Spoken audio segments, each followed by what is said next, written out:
more. We've been cruising. What do you do when you're cruising? You don't have your foot on the throttle, you're trying to go faster. You're just cruising. You let them burn themselves out. You let them make a fool out of themselves.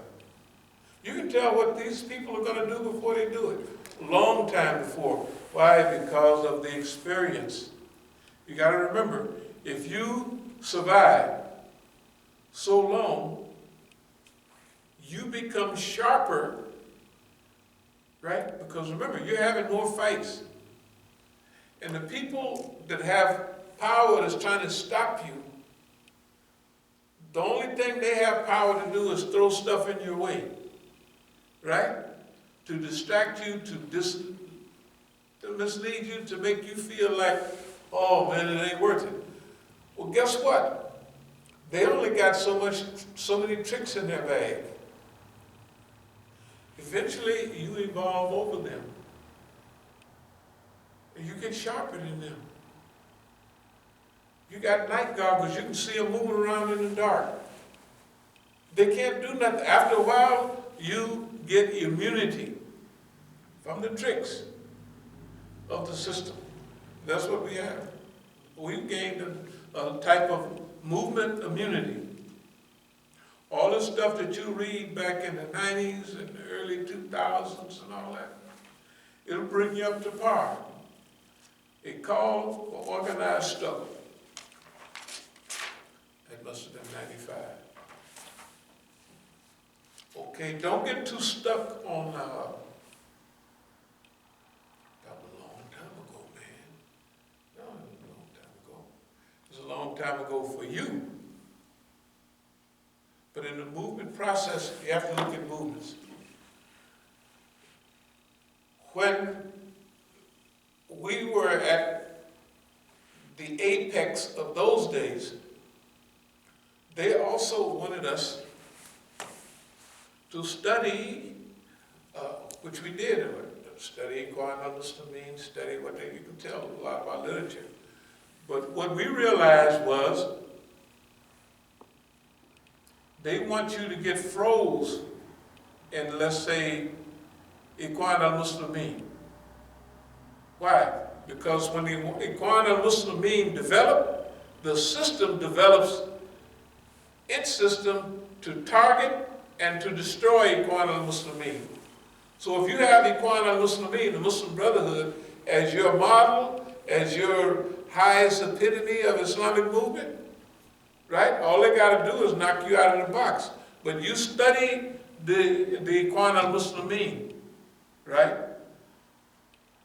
And you do your research to see not only what to do, but what to avoid. What to avoid. And if you do this, guess what? You become sharper than the system. Your ability to survive and thrive and exist in a hostile environment becomes higher than their ability to squash it.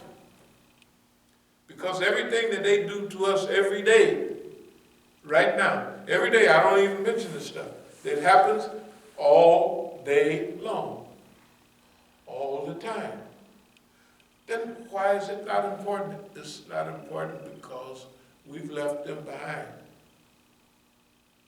That's what As-Sabiqun do. You gotta remember, when we started As-Sabiqun, this was serious business. But As-Sabiqun is not to be a temporary As-Sabiqun. You always got to be out in front. You always leading the way, right? Yeah, you're always leading the way. So right now, everybody is hibernating or whatever they're doing. I don't really know all of what they're doing. But the Muslims, right? They're having Juma some places, aren't they? Yeah, they are. Yeah, they actually are. You know, they be sending out emails. I'm on a couple of the email threads about their what's the COVID-19. percentages? The big shows they having? The big shows are open. I know as a fact the big shows are open. Big shows open. That means Dar Hijra and all of those. Yeah. And they're functioning. Yeah, but you know, naturally under limited circumstances, you know, social distancing, you got to be in early, out quick, and all that stuff. You know. Okay. Yeah. Okay. They could only keep that stuff up for so long and keep functioning Right. as a masjid because they have a big overhead. They have Right. a house full of employees, Yeah, man. and they gotta have big money. Yeah. And even the Eids, a couple of Eids, when you knock over a Eid, man, I don't even want to mention the money to be puffing, falling out of the boxes. You know, at Eid time. Right. Okay, but that's all right. But now it affects us too, because remember, we haven't been able to go to these different places, and we don't have a certain, anyway, call for organized struggle. I'll just read a few things here. We resolve as a guiding principle in actions, O you believe, obey Allah, obey the messenger, and those charged with authority among you. If you differ in any amongst yourselves, referring to Allah, the messenger, if you do believe, and in the last day, if you believe in the last year. This is best and most suitable for final determination.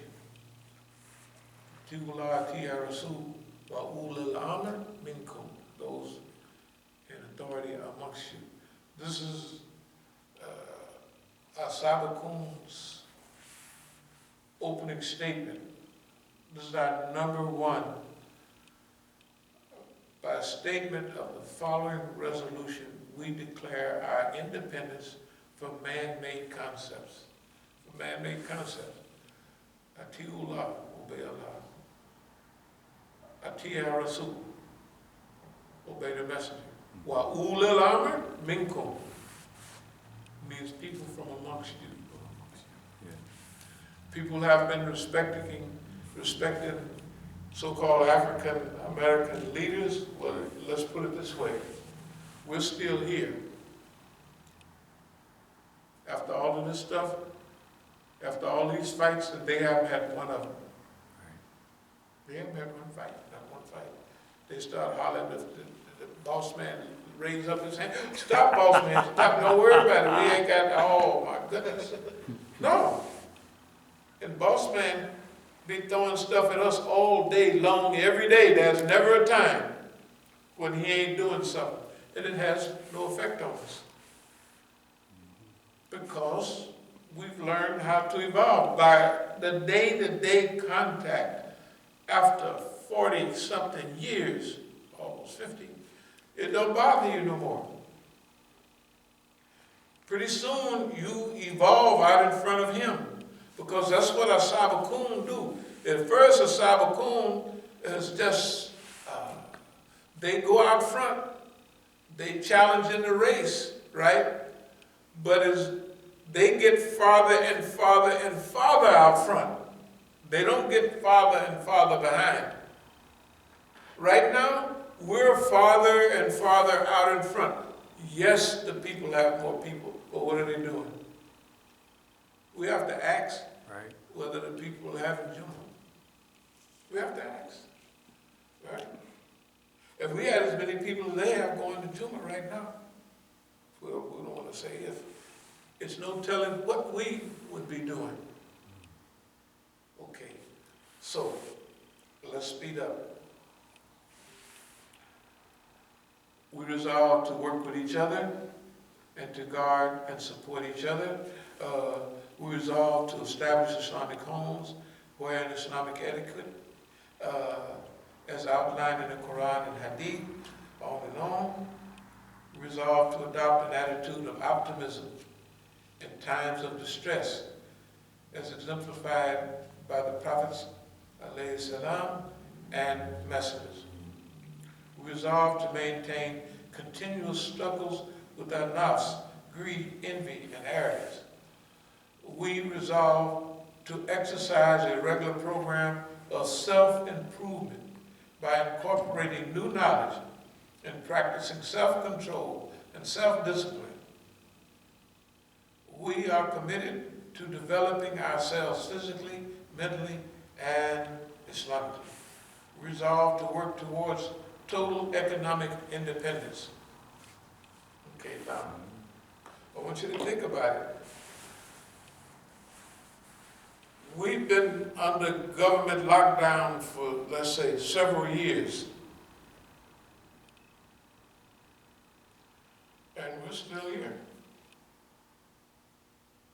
And we had no lockdown. I mean, the government makes sure you ain't getting no money coming in. You get $2, $3, but that don't technically it don't count. And we're still here. And they've upped the taxes, and we ain't getting no money coming in. We're still here. We're still here. We're still on our property. So people have to understand, and we're African Americans. And it's hard for African Americans to meet their normal expenditure until people, the cab drivers and everybody start flooding in at Masjid Muhammad over there, they were having economic problems. But after the people's zillion cab drivers there, right? Most of the people are not African American anymore. They're Sudanese Americans, they're this, that, and right? Pakistanis, right? You go in there in prayer time. I don't know how is it picked up over there again? I'm not too up to date with that particular center. But anyway,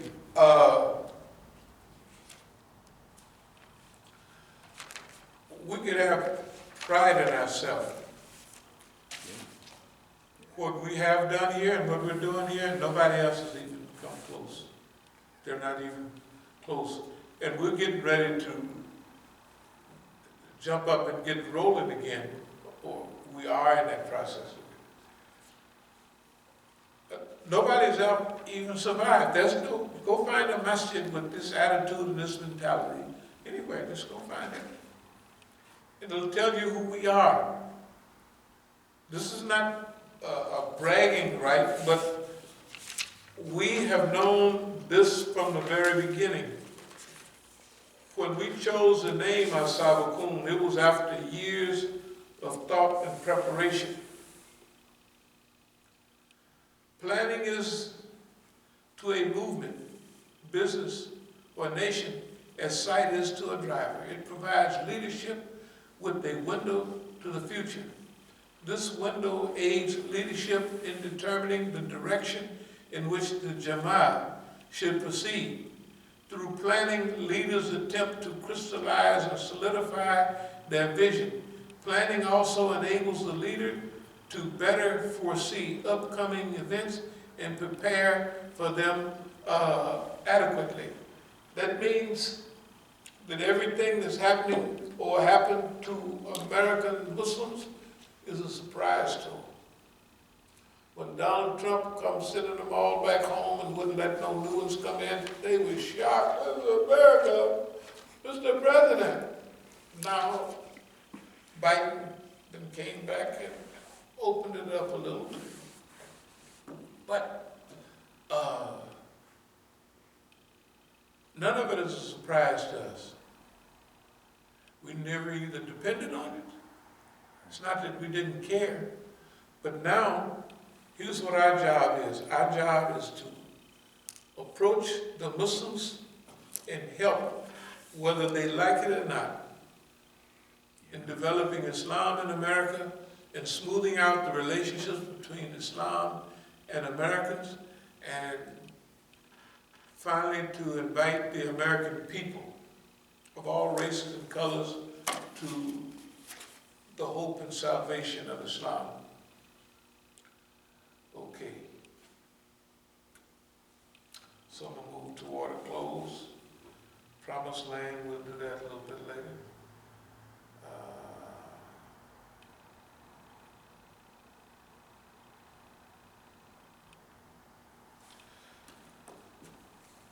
But their mission to destroy and to slow down our movement.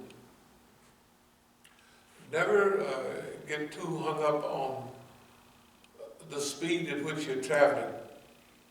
It's more important the direction that you're traveling. Right. Yeah, it's the direction you travel. If you're traveling in the right way, all you got to do is stay on that road.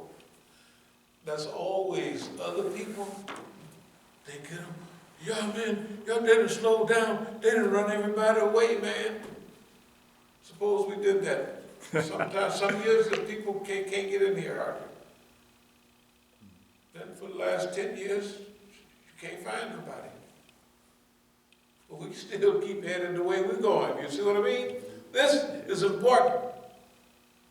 Other people get, oh man, what did we do? Is it the bad leadership? Is it the who? Well, we ain't, like, no, that ain't no problem. You go through the criterion for you is the Quran and Sunnah, and history, right? And you look through all of those to see, what have we been doing? What can we do better? What's the distance between where we are and where we're trying to go, right? What's the distance between that? It's not, they don't set the criterion for us. They don't set the criterion. They can send 1 million people over here and say, y'all doing this, y'all ain't doing that. No, I'm sorry, we love you. You know, after you've been coming here for 200-300 days or years, then come with all of your help and aid. But right now, you know, they'll say anything. You can't pray in that masjid, it's over a graveyard. You don't believe the stuff they done said about the Masjid al-Islam. The graveyard was up where the school was. The graveyard is right over there. The graveyard has never been here. And actually the Quran says the earth is a place of prayer. It's a place of prayer, yeah. That's what the Quran says. Yeah, they tore up the graveyards over there and moved the people, and then over there, so everything that you can imagine they have said about Masjid al-Islam. Let me speed up a little bit. We use our history as a bridge to the future.